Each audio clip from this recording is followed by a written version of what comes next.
Ankelina bi taratala rajaba makono kile muga ani fila bakelensan kemenani ani binani ni saba kiraka faso blasan jatela o kelen fana bena janvier kalo kile muga ani duruma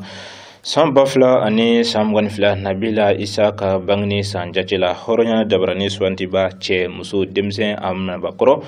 Malikono ani maliko kan fulibi di au berajilima okella ka jabranu la so herma suganti ka ke oka kuna fun sanmu soroyorne dine jadmo flelire bilbele ka bilbele sidna shakmar sidu kulubali faruku alaka danaya jomba jondo chela mamadul mustafa kisi ani neme bay ale tien tabami bi dugukulo sanve anaka demaya fana ka fulbi en fait kuna fun yanunu kene kan fuyan fu herma kono nerekorala islamaya du bilbele konana berajile ka u bismillah anga bi kunafuniya kene kan jamiatu ikmadin islamia kunafuniya bina wala ka fara jamana kono na kunafun do kan foka jase jamana ko kan kunafunuma ayo bismillah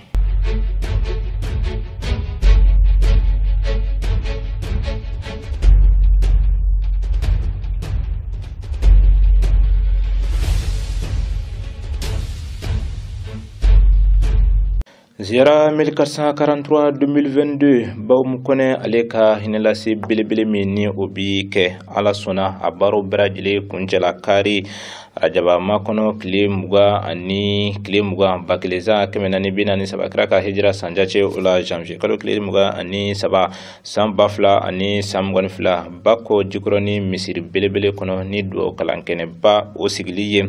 ala sona akene brajile kundigiya tumbe kirawni nabajmo chenta ba faruku bulo ala sona juslame jama bolen ko festival buku kaburu dona uyu nyeshin bako jukroni mangurutuma muna kasegana bara belebele nunu kunje nege kanyeta ani duru wati temede ni sanga bisaba nyona bonyongwe la shakmar alayre islame jama soro misiri bakono kasegana ni bara nunu nyema yamine akene kan akira wasako bay ojumasna yugo Abdul Kadir Jallo Hussein Keta ulu brajile tumiga kani janu ta tebe horanya tokola anga jeka anyamada o wala lido fe Ziara bom kuni 1443-2022 baro damnena kabine sibiri desamuru kalo kile muga ani woro kinyarela kaburu dum frana kasochiba kaburu dum fran amdale kaburu dum frana lafiabugu kaburu dum ba frana falaje kaburu dum ba frana katase kalabankura kaburu dum bama femye kati ale koko kaburu dum ba frana katase samaya kaburu duma sabalibugu kaburu dum yere frana ala sona juma janvier kalo kile muga ani kele wajulu kene belebele o sigila bago jogorani duranji kene basanve duguje rasibila janvier kalo kile mugani fila kurane kalam baro la temena silamaya du bakono kala banka kado di baro tugu ula o baro de kunchele kari janvier kalo kile muga ani saba sabalibugu ale kaburu dum baro temelen kofe kata du dum sogorba sanmay ni silame fure bela jilenye silame jamaye nyuan soro bako jikorani manguru tula faruku yere kam misiri belebele konana kari ulada fe nege ken tan ani duru temelen ni sanga bisaba wati uye kirawni nabi mo tienta ba faruku ayre kene la soro bismillah ko fe silame jama fe bonya ani karama konana o ko fe fem ye nyama kalo ye ulu kani soja fulu ke mo bela jile sor la ka fara nyanga ka dikirawni nabi mo tienta ba farukuma ayatullah fi dini akumana silame jama fe ni darane wala lenyi kuranti ko ibla dakirin dala ma do ambena nga hamu na ledo sisa amina wuli saka bulo nyeshi alama woro ka bulo jai fatia ta koro ye delilidi ka fo ala ike jonge ike jomuso mi hita juledo ike hinena atise ka foike ne ala te ala bulo flafle na hamina koyi fatia ta koro deni kira ere fatia ta kishin nama baba Mona kira ba bolo korota ko fa kama korola fla jema obi bwaka buleki bafe atege korota ko chukufe kenye shala tege korota ti bashi jomi samana ala nofe keteme minga one ka bo ala bolo keteme mi mesama ita nyonana tarima fam mi feka muvo jomi samana ala nofe ala nyesranya lila ala batolila ala tililila ala kanemo natalila ode kabu ala bolo mi mesita hakala tarima fam go te fendeni kira ko go yere de ala bato seme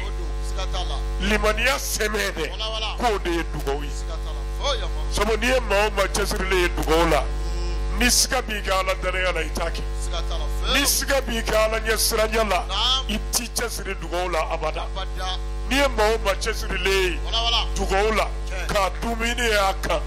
Abiska bo mina. Ode aka ala dana yai. Anaka ala nyesranya. Uli badidu. Ala ko sabati ambela. Amen. Ala ko kanye kira bonya kama. Amen. Sola ala rasuli. Wasallim. Mana mina dugo kala. Nanya sigi sanyana ubikeni Lazarai. Ami Lazara sile sherifu kofe. O kofe ami soroka lablalike. Ne ala sona. Nyani sawere ziara che. Ome moroka ko onye.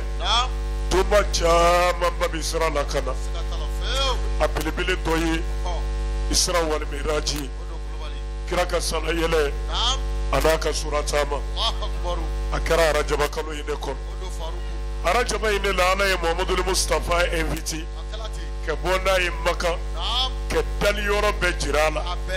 Tukukolo wolo vlabe. Kabakolo wolo vlabe. Arshi ni kurshi. Alijina ni jahanama. Daur yoro dali yoro be. Ala ya be jira kirala. Sana yele ineko. Akera kabe arajaba klimu gana wolo vla shuma. Ni ala ya jirana. Inshallah wa amina nyelemaya. Biro international mayor kele tafuno. Ma do Mamadou Konaté de doa. Wala ma chigoro ni teredu. Ni mi intara. Oku na foni bina ambade usoro. Amara ka yoro fe o fenye. Ni ala sona. Ni bengera mi nga amita sana yele nyene mayai. Sana yele duguje wula. Amina dugo kunjeke. Misiri imone ya ni ala ka jay. Boro ni ala sona. Rajaba kalu infena kono. Ami feka Misiri injuma daele. Ni ala ka jay. Ka juma sili damina Misiri bayi kono. Atapi ufenzeli damina na. Kolli kela unyana ubulo sumahera. Shinisa una kontine. Muro ka saba imbeda ka ba. Baramseni nunu ukulu dafa. Ara jaba kono ni ala sona. Amina juma sili damina Misiri kono. Ya Rabbi ya ala mokera. Ala ka nye iba fu amala nyini chukumina. Ala ko ke ala ya bonya kama. Sola ala rasuli. Lagan zara silelen ko feni silamɛw ye kiraw ni nabiɲumanw tiɲɛ ta ba Faruku ye dugawu kologolon kɛ ka nin kɛnɛ bɛɛ lajɛlen datugu u ka sɔrɔ ka dansigi ziyara bom konde 1443 2022 baaraw bɛɛ lajɛlen na misiriba kɔnɔ.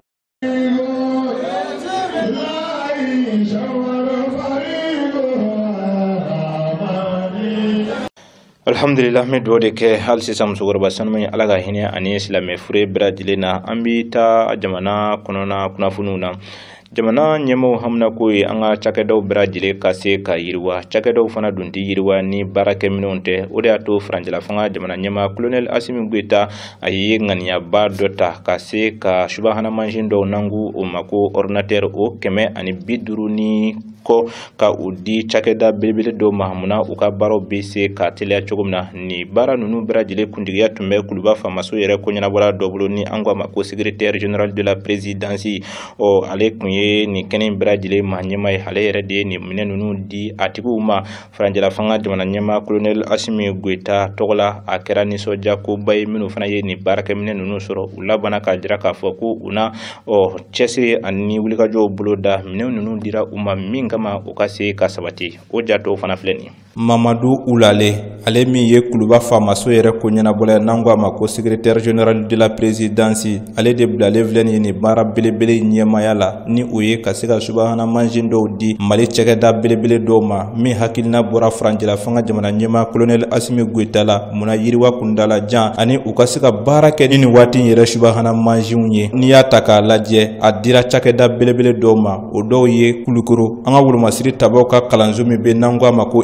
ko 15 o bɛna di olu ma wolomasiri tabaw ka kalanyɔrɔ jole min fana bɛ yen n'an ko a ma ko école des sous-officiers EZO 15 dira olu fana ma wolomasiri tabaw ka cakɛda min fana bɛ yen n'an ko a ma ko EAO ordinateur 10 dira olu fana ma Katikaw fɛ yen nɔ kalanso kɛrɛnkɛrɛnlen min fana bɛ yen ni an ko a ma ko Piritanɛ olu fana gɛrɛsɛgɛ dɔ la subahana mansi 15 la fɛn min ye polisiw ka lakɔlisoba ye ENP olu fana ye subahana mansi 10 sɔrɔ gendarmew fana ka lakɔlisoba ye fana ye 10 sɔrɔ o kɔfɛ fɛn min ye faso jabarani so ba yɛrɛ fana ye ordinateur tandira olu fana ma fɛn min ye Bamako yɛrɛmara kafo 6 ye ni o ye amiru ye ordinateur 30 dira olu fana ma baɲumankɛ cakɛda dɔ fana be min ka baara ɲɛsinen don musow ka kow ɲɛnabɔli ma subahana manji tandira olu fana ma an ka denmisɛnw ka kɛnɛya ko cakɛda dɔ fana n'an ko a ma Ambaldaim olu fana gɛrɛsɛgɛ dɔ la subahana manji tanna fɛn min ye an ka lojuratɔw fana ka kalanso ye minnu kuloti kola ani minnu tɛ se ka kuma olu fana ye subahana manji tan sɔrɔ o kɔ cakɛda min ni o fana ka baaraw ɲɛsinen don falatɔ minnu ni olu bangebaaw bina faso kumabɔli la olu ka kow ɲɛnabɔli ma subahana manji tandira olu fana ma hali sisan faamaso secrétaire b'a jira k'a fɔ ko nin ŋaniya in bɛɛ lajɛlen tala furancɛla fanga jamana ɲɛmaa colonel Asimi Goita fɛ munna ka se ka yiriwa ani u ka se ka baara kɛ ni waati in yɛrɛ subahana manjiw ye u ka baaraw teliyali kama subahana manji ninnu dira cakɛda minnu ma olu bɛɛ lajɛlen ye u ka kumaw bɛɛ lajɛlen don fɛn ye Bamako yɛrɛmara kafo 3 commune 3 ale maire da ni o ye madame Jire Mariam Diallo ye ale kumara n'u bɛɛ lajɛlen dalanen ye ka hakililatigɛ di k'a fɔ ko minɛ minnu dira olu ma u n'a minɛ ko ɲɛ maire b'a yira k'a fɔ kabini furancɛla fanga jamana ɲɛmaa colonel Asimi Goita a nana kow kunna ko a ma tɔ foyi to a ye a ka faso dɛmɛni na ani baara kelen bɛɛ lajɛlen sabatili la faso yiriwali kama wa sanga ani waati fɛɛlɛ ni dabaliw de bi furancɛla fanga jamana ɲɛmaa colonel Asimi Goita bolo bɛnɲɔgɔnya ka se ka don malidenw bɛɛ lajɛlen ni ɲɔgɔn cɛ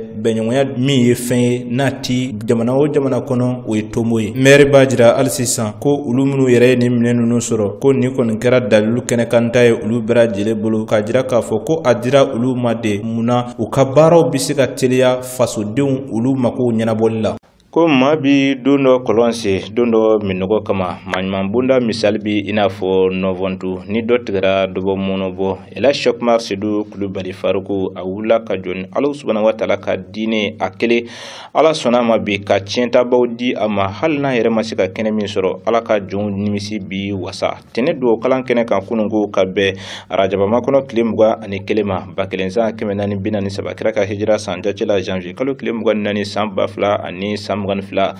belebele ale yɛrɛ ma se ka kɛnɛ sɔrɔ ka sabu kɛ darula gbɛlɛnw ye Ala sɔnna a tiɲɛtabaw Mohamed Cheikhumar ni a dɔgɔw olu kɔni ye laada in lakile i n'a fɔ a kan ka kɛ cogo min na tɛnɛ laada bi hukumu min kɔnɔ na o ye Ala fo ani Ala barikada ye baw Ala ye tɛnɛdonya de kɛrɛnkɛrɛn k'o kɛ Mamadu Mustafa kisi ani nɛɛmaba ye ale ka tile fɔlɔ ye ka bɛn dugukolo 120 Ala sɔnna Mohamed Cheikhumar ni a dɔgɔw u yɛrɛ kɛlen kɔfɛ ka don kulugɛlɛnw don silamɛ ɲuman kelen bɛɛ lajɛlen ani an faso Maliba ani Jamiyatu Ikmatul Islamiyya jɛkuluba in ka taa se u ka cɛkɔrɔba u ye Ala kɔni sɛbɛkɔrɔ wele Ala bɛ se fanga di a ma cogo min na diinɛ ka se kɔrɔta cogo min na Mohamed Cheikhumar ale yɛrɛ y'i sigi kiraw ni nabi ɲumanw sigiyɔrɔ la ani Seydina Cheikhumar Seydou Kulubali Faruku sigiyɔrɔ la sigiyɔrɔ min ni barika ani Ala ɲɛsiranya jɔnw dama de bi se sabati a kɔnɔ Ala sɔnna ka kuma Ala subhanahu wa taala ka jɔnw fɛ ni daranen walawalalen maa ɲininka ko mun fɔra o juma sina yugo nana ni o jaw ye olu dɔw de filɛ nin ye ka kɛɲɛkɛ ni daruraw ani farigankow ye Elhaj Cheikhumar Seydou Kulubali Faruku ayatullahi fi dini ma se ka tɛnɛ duwawu kalan kɛnɛ sɔrɔ nga a kɛra i n'a fɔ Faruku yɛrɛ farukusogo kun bɛ kɛnɛ kan ka sabu kɛ a denkɛ ani a ka golokansigi Mohamed Cheikhumar Kulubali ale ye kɛnɛ wasa i n'a fɔ a kan ka kɛ cogo min na bamanankan ko ten ko ŋanatigiya o ka fisa ni ŋanaya ye ŋana o caman bi Faruku bolo an bi waati min na i ko bi duwawukalan laada a bɛ don hukumu min kɔnɔna la o de ye ka duwawu kɛ ka Alahu subhanahu wa ta'ala wele sabu ko tɛnɛndonya dɔ fɛ ko fɔlɔmaw kuntigi ani labanmaw kuntigi Mahamadu ale bangena ka na dugukolo sanfɛ silamɛw kɔni bɔra fantan ani 4 bɛɛ fɛ pour ka se ka na ni duwawukalan laada la tile ka fɔ seli baaraw tɛmɛnen waati min na maaw ye u tɛgɛ ja daliba ma ye ka Ala wele a tɔgɔ dangɛnɛmayalenw ani a tɔgɔ dogolenw na ka sɔli kira fɔlɔ ani kira laban kan somaw ani silamɛ ɲuman bɛɛ lajɛlen ka kuranɛ kalan siɲɛ caman u ni a ɲɔgɔnnaw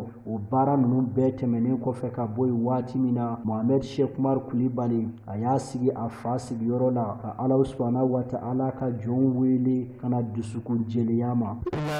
an tɛ kuma jala bado dusu na an fɔ o de ye an ka janto an ŋaniya la bado adamaden ŋaniya de fɛ Ala bɛ fɛn min jate i ka baara bɛɛ lajɛlen na ni ala b'o fɔ an ye ko ale t'an farikolo lajɛ wa t'an ka baara lajɛ an ŋaniya ala b'o dɔrɔn lajɛ segu ala ko kuranɛ kɔnɔ ko ale bɛ jɔn dusukun de lajɛ ko ni suratul Ikhlas ta k'a lajɛ o jiginnen kɔnɔnajari kan o la bɛɛ bɛ fɛn fɛn ka di ala ye o ye kɔnɔnajaya dɔrɔn de wa n'i y'a ta k'a lajɛ ala kira ko ɲamari kisi ba ye ko innamal a'malu binniyat wa innama likulli imri'in ma nawa ko adamaden ka baara bɛɛ lajɛlen b'a ŋaniya de bolo o la bɛɛ bɛ u b'a yira an na k'a fɔ ko jɔn n'i ye baara o baara kɛ ala tɛ fosi lajɛ ka baara in na f'i ŋaniya i ye seli min kɛ i ye su min kɛ i ye jɛnɛ di i ye ɲuman min kɛ wa i ye kotɔgɔ kɛ ka to yen ala t'o si lajɛ ala b'i ŋaniya dɔrɔn lajɛ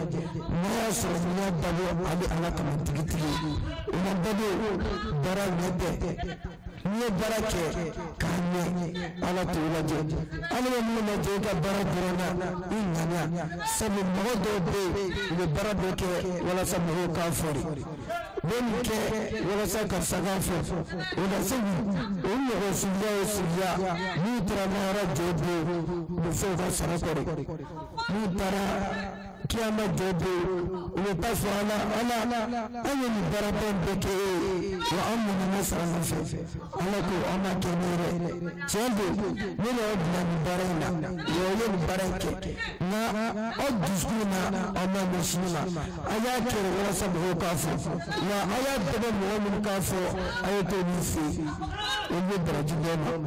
muso u bɛ t'o fɛ yen n'u taara adamaden fɛ yen o b'a sɔrɔ se o don se tɛ maa fosi se tɛ jɔn ye baara tɛ jɔn na foyi tɛ jɔn bolo n'u b'a to ko bɛ se ka jɔnmɔgɔ kisi ala de bɛ sara kɛ yen don i ye min kɛ ala de bɛ dafalen d'i ma o la bɛɛ bɛ o ni min ɲɔgɔn fɛ o de ye tɔtɔ ŋaniya la aw y'aw kɔnɔna jɛya danfɛn bɛɛ lajɛlen aw kana sɔrɔ maa si kɔnɔna ka kɛ dusukun na n'i y'a ta k'a lajɛ ala kira ko ɲamani kisi ba ye don dɔ la k'a to misiri kɔnɔ sabakɛ dɔ don to a ko a jigin kɔnɔ don dɔ natɔ filɛ sabo ye ɲɛnafilɛli kɛ cɛ dɔ donna fo siɲɛ 3 o kɛlen ala kira ka jɔnba dɔ y'a kanu a ka sababa dɔ y'a kanu mɔgɔ sɔrɔ k'a dɔn k'a fɔ kun jumɛn kama kira b'a fɔ ko ni a jinɛkɔnɔden mɔgɔ sɔrɔ yɛrɛ k'a kɛ walasa ka fini fɛnɛ ma k'a jinɛkɔnɔden o la a taara sabakɛ in fɛ a taara tile 3 dumaya minɛ a fɛ a taalen a fɛ a y'a jateminɛ k'a fɔ ale yɛrɛ bɛ nafila min kɛ a ka fariba kɔfɛ u ka bon ni cɛ in ta ye o la tile 3 dafalen a y'a fɔ cɛ ye ko n'i y'a jateminɛ ko nin y'a siɲɛ 3 ye e dontɔ misiri kɔnɔ ala kira b'a fɔ ɲɛnɛw kisi ba ye ko alijinɛkɔnɔden dɔ dontɔ filɛ nka ne y'a lajɛ ne ka fariba seli kɔfɛ ne bɛ nafila min kɛ u ka bon ni e tɛ n'i ye fariba seli dɔrɔn i bɛ da ka sunɔgɔ cɛ ko ale ŋaniya de kan ko n'ale b'a da ale tɛ da k'a sɔrɔ maa si kɔnɔna b'a dusukun na wa a tɛ wuli k'a fɔ a tɛ wuli k'a sɔrɔ maa si kɔnɔna b'a dusukun na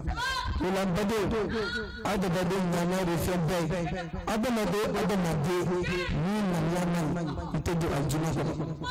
n'i ŋaniya man ɲi i tɛ don alijinɛ kɔnɔ hali n'a sɔrɔ i ka baaraw bɛ n'a fɔ kira tari tant que n'i ŋaniya man ɲi i tɛ don alijinɛ kɔnɔ n'i bɛ sun ka sɔrɔ ŋaniya man ɲi baden i bɛ sun man ɲi wa n'i bɛ seli ka sɔrɔ ŋaniya man ɲi i bɛ seli tɛ ɲɛ n'i bɛ baara o baara kɛ ala ko i ka min kɛ wa n'i bɛ ko o ko to yen k'ala ko k'i b'o to yen tant que ni e ŋaniya man ɲi e tɛ baraji foyi sɔrɔ o la lahara jɔ don o la baden o y'a jate ŋaniya la ala bɛ jɔn sara ni a ŋaniya kɛ de ala kira b'a fɔ a ka hadisi kudusi la ko ala bɛ jɔn bɛɛ lajɛlen sara ni ŋaniya kɛ de la ne bato kɛ ka se ka sɔrɔ ŋaniya bɛ togo min na dɛ ala b'i sara n'o de o la mɔgɔw ka ala wele togo tɛ kelen i b'a sɔrɔ bɛɛ bɛ ismu kelen bɛɛ bolo وآيات واتكلنا وأغبر برد بكرتني نمو الدفرسي ورين نصر علينا نياكي على كجوما كتنئتنا مما جبه أبسوس أبيجي وأبجرد وأبسلي نياجي إبافو إما نمتدنغا نكسر الدسكو في ندو الدسكو في ندو كسر ما دو وكا نفسي نبو وكا نفسي نبو كسر إنا ما جنبو إنا سبو فالر وكاد علي كتنى ماني كبركة بو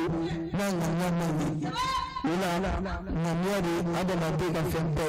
baara ninnu bɛɛ sɔrɔla ka kuncɛ ka bɛn 21h ale waatiw ma. Mohamed Sheikh Umar Kulibali n'a badenw u sɛnsɛnna ka u layɛlɛ silamɛya duba sanfɛ. Alhamdulillah rabbil alamin. Hambi Mohamed Sheikh Umar ni a dogo yɛrɛ fo k'a deli ala fɛ diinɛ in ta fanga ala k'a di ani u bɛɛ lajɛlen ma, k'a deli ala fɛ hali sisan belebele in yɛrɛ kɛnɛya ani lafiya badabada bi daliba ma bolo ala k'a di an n'a bɛɛ lajɛlen ma. An bɛ tɛmɛ hali sisan ni jamiyatu hikmadin islamiya kɔnɔna kunnafoniw ye ko hakililajigi bɛ nafa ɲɛ mumini ye. Ziyara wajulu kɛnɛ hali sisan an y'a kanu ka se ka lasegili kɛ aw ye o ja dɔw la min ni a sigila ka bɛn juma ma janvier kalo tile 21 Bako Jikɔrɔni ale ntolanci kɛnɛba o sanfɛ. Seydina Sheikh Umar Seydou Kulibali Fariku kɛlen kɔfɛ ka kɛnɛ sɔrɔ kɔrɔfɔ bɛɛ lajɛlen farala ɲɔgɔn kan ka di belebelew ka belebele ma. A kɛnɛ kan belebele kumana ala ka lajarabi olu sabalilen kɔfɛ bonyaba minnu ni ala bi o kɛ jɔn ye. O belebele kɔni ye walawalali dɔw di o yɔrɔ ninnu na. Hali sisan an ka jɛ ka Seydina Sheikh Umar Seydou Kulibali Fariku ale ka o kɔrɔfɔ dɔw lajɛ.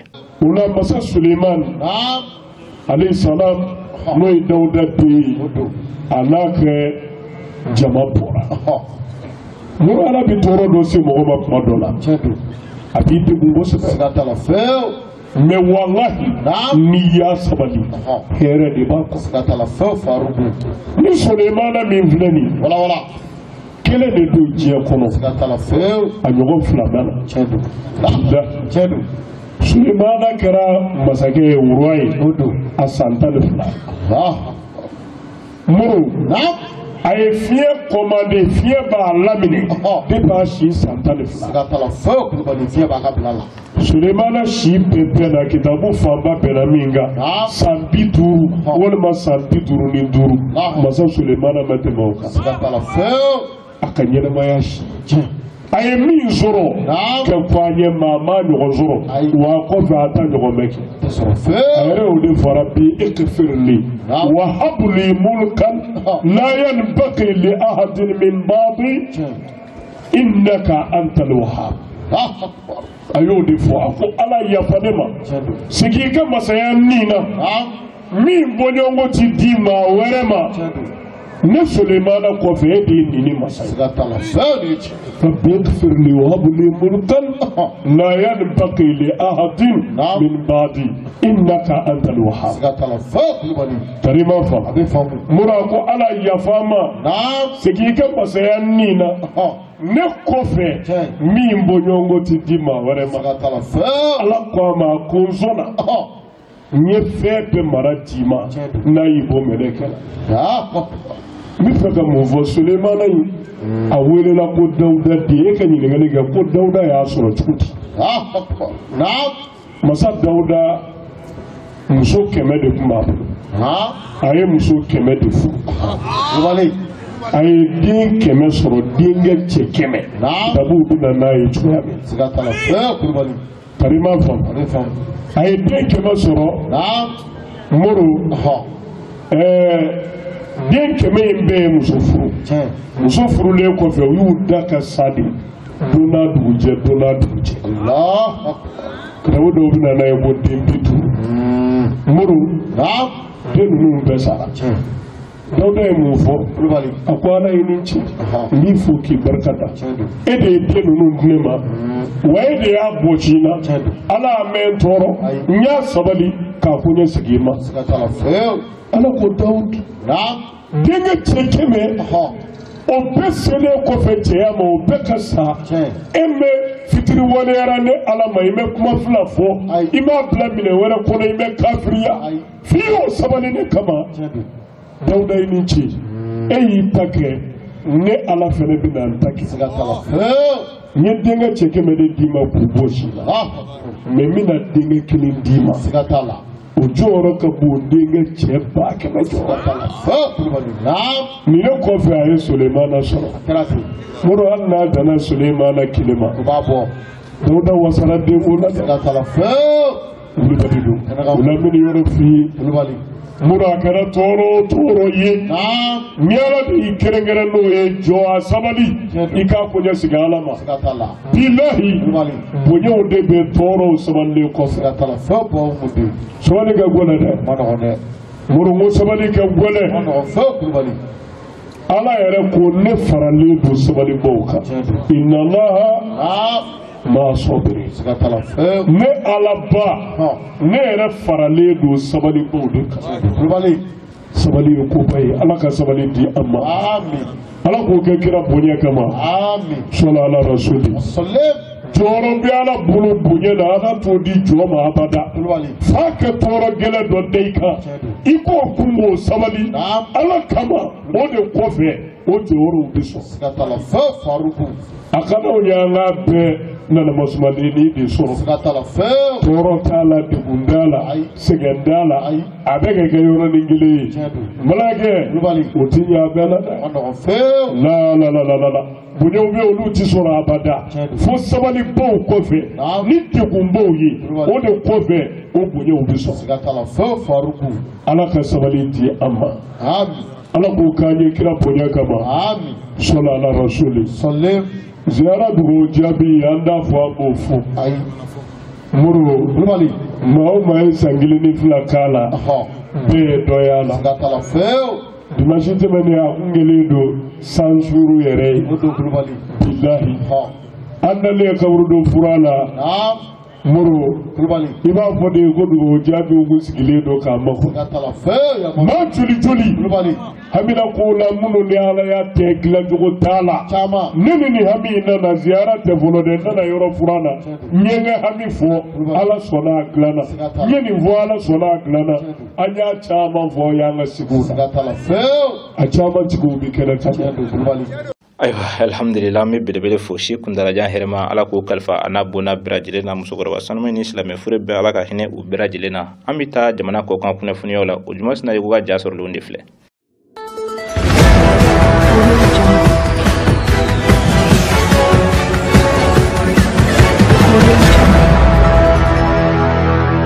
Kasubun dɔ kɔni atakira Siri ale jamana kɔnɔna la maa caman olu fagara a ka ca ka tɛmɛ maa 100 ani maa 20 kan a fanba olu ye kɛlɛkɛcɛw ye tile 4 se ɲɔgɔn ma u kɔni kɛra o ko in na dɛ banbaaci wale tigilamaw ani force kurdu ni ɲɔgɔn cɛ Siri ale dugukolo o kɔni sanfɛ kabini alamusa tɛmɛnen wulada yan fanw fɛ i b'a ye k'a fɔ banbaaci wale tigilamaw maa 100 olu kɔni nara kana Gawayira ale kasobon kana o kɔni minɛ Gawayira dugu min filɛ nin ye a bɛ yɔrɔ fɛ yɔrɔ min ni an kama ko Asake ale bɛ Siri kaɲangalanfan ka taa a kɔrɔɲafan fɛ nin ye kasobon belebele kɔni ye i b'a ye k'a fɔ maa 3,000 ani maa 500 banbaaci wale kulu maa minnu bɛ yen État islamique a maa fanba ye olu ka maaw di wa ɲɛmaabaw olu fana don force kurdu ni o ye Siri yɛrɛ kɛlɛkɛcɛw ye olu kɔni de bala ka nin kasukubu kofɔlen kɔni kɔlɔsi wa bi maa caman olu kɔni tagara dɛ kasodenw na maa 100 ani kɔjan i b'a ye k'a fɔ olu kɔni sera ka fiɲɛ kɛ u yɛlɛso ye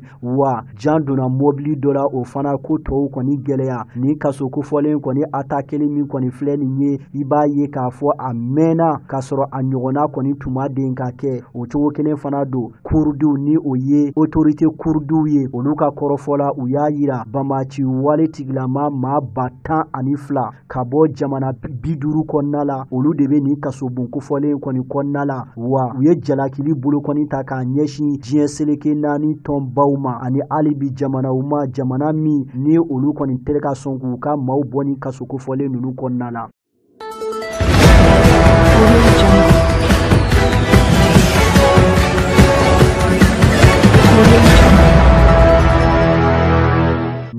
hɛrɛ laban ninnu fana kɔni na Ukraine kunkanko kibaruya kumaw kɔni yɛlɛnnen don kosɛbɛ. Jamana 3 bɛ yen an b'a fɔ u ma ko Pays Baltiw, Estonie, Lettonie ani Lituanie. Olu bɛɛ lajɛlen kɔni ye ŋaniya siri k'a fɔ kɛlɛkɛminɛn bɛ se ka char kunba kunbɛn ani kɛlɛkɛminɛn bɛ se ka sanfɛ kɛlɛkɛminɛnw kunbɛn ni u dilanna Amerika, ko u bɛna olu dɔw kɔni bila ka na Ukraine jamana kɔnɔna la. Wa États-Unis jamana yɛrɛ ye o hakilina in dɛmɛ kosɛbɛ. Minisiri minnu ɲɛsin bɛ ni jamana 3 ninnu ka lakanaw ma, u bɛɛ kɔni y'a yira k'a fɔ Rusi jamana b'a la ka min kɛ nin waati in na a bi olu kɔni kamana gan ni o de ka t'u ka kɛlɛkɛminɛw caman baden bila Ukraine ale donda walima a bɔda yɔrɔw kɔni na. O cogo kelen fana don Londres ni o ye Grande-Bretagne ye, olu fana kɛn bɛ ka jalakili bolo kɔni ta k'a ɲɛsin Rusi jamana ma k'a fɔ u bɛ fɛ Rusi kanubaa dɔ ka o de sigi Ukraine ale ɲɛmaaya la. O kɔrɔ b'a yira fanga jaso bɛ fɛ ka kɛɲɛ kɛ ni l'Angleterre gouvernement ka kɔrɔfɔw ye service secret Rusi jamana tɔgɔ la ko olu ni Ukraine kɔni politikimaa dɔw bɛ kumaɲɔgɔnyaw la nin waati in na. Politikimaa minnu ni olu ni Volodymyr Zelensky ka fanga tɛ ɲɔgɔn kan fɔ, nka n'i ye Rusi yɛrɛ fan ta k'a lajɛ olu y'a yira ko nin kuma in kɔni tɛ tiɲɛ.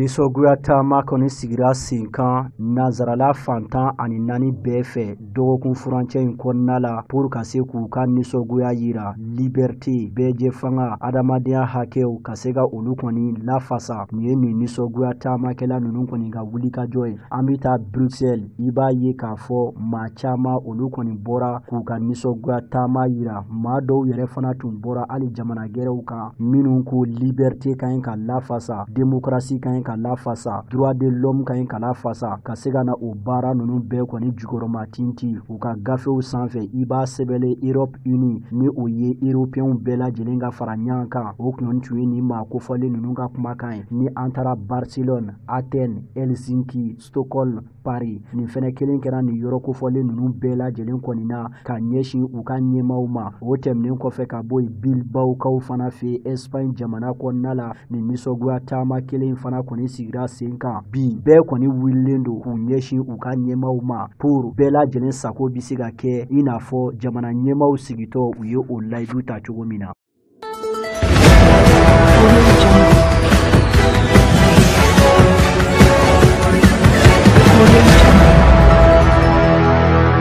Portugal jamana kɔnɔna la ka sabu kɛ diɲɛ laban banajugu koɲɛw ye, wotekɛla fanba dɔw olu kɔni ye wote baaraw daminɛ ka bɛn dimanche janvier kalo tile 23 in ma. An b'a fɔ a ma ko anticipation ka kɛ k'a sɔrɔ a don ma se. Kalafili yɛrɛ donba o bilalen don ka janvier kalo tile 30 ma kɔnɔ ni o bɛ bɛn dimanche nata o yɛrɛ ma. Fɛɛlɛtɔ min bɛ yen n'an ko a ma ko parti socialiste ni a ɲɛmaaya bɛ Antonio Costa bolo, ale yɛrɛ min ye ɲɛmaa ye olu kɔni ye favori ye ka kɛɲɛ kɛ ni jateminɛ baaraw olu kɔni ye. Maa 300 ani maa 15 olu de ka wote baaraw la tɛmɛna ka bɛn ni dimanche kɔni ma. Sani dimanche nata o kɔni cɛ u y'a yira k'a fɔ fɛɛlɛ ni dabaliw bɛɛ lajɛlen kɔni sigilen don sen kan pour maaw ka se ka taa wote basigi ani lakana o kɔni kɔnɔna la. Parti socialiste i b'a ye k'a fɔ 100 sara la kuru 38 o de bɛ u ŋaniya la ka o ta nin waati in na k'a sɔrɔ hali bi mako bɛ 30 o ɲɔgɔnna bɔɲɔgɔnko de la. Fɛɛlɛtɔn ni o ye fanga senamatɔ maaw ye olu ka fanfɛla la an b'a fɔ a ma ko centre droit ni o ye parti social démocrate maaw olu kɔni ye. Maire kɔrɔ min bɛ yen ni a tun bɛ Porto a tɔgɔ Rui Rio ale kɔni y'a yira k'a fɔ nin waati in na fɛɛlɛbaw olu kɔni kan ka sigi sen kan Portugal yɛrɛ kalafiliko la. Ka maaw hakili lajigin san tɛmɛnen kɔnɔna la Portugal jamana ɲɛma kalafili baaraw sigira sen kan. Septembre kalo tɛmɛnen yɛrɛmarakafo kalafili baaraw sigira sen kan wa nin ye wasaden kalafili taw olu jaro tigɛ kɔtɔ nin ye nin waati in na. Fɛn min ye Antonio Costa ale yɛrɛ min ye maaba ye ale kɔni y'a ɲini kalafililaw bɛɛ fɛ nin waati in na u ka u cɛsiri ka u jija pour sigiyɔrɔbaw olu bi se sɔrɔ u ka fɛɛlɛtɔn fɛ cogo min na.